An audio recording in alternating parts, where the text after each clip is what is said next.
नमस्कार मित्रांनो, आज आमचा सण लक्ष्म्याचा आहे मित्रांनो. पाहू शकता हे लक्ष्म्या बसविलेल्या आहेत मित्रांनो. आणि हे खाली जे दोन आहेत हे पिलवंड आहेत मित्रांनो. तर आज आमच्या लक्ष्म्या रात्री बसविलेल्या आहेत मित्रांनो.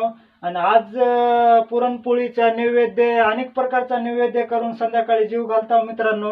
आणि उद्याच्याला आमच्या लक्ष्म्या जातात मित्रांनो. त्याकरता एक छोटीशी माहिती सांगितलेली आहे. पाहू शकता, मी सांगितलं होतं तुम्हाला रानभाज्या ते अतिशय प्रिय असतात. पुढे या बाया. तर हे सर्व आमच्या शेतातल्या रानभाज्या लक्ष्मीपुढे ठेवलेल्या आहेत मित्रांनो. तुमच्याकडे ठुल्या असल्या तर मला लवकर कमेंटमध्ये कळवा मित्रांनो.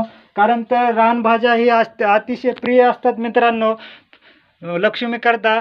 लक्ष्मी हा सण अति उत्सवाने साजरा होतो घरोघरी मित्रांनो. त्याकरता एक छोटीशी माहिती बनवलेली आहे. पाहू शकता, हे मंगळागौरी किंवा लक्ष्मी असे म्हणतात. जय हिंद, जय महाराष्ट्र.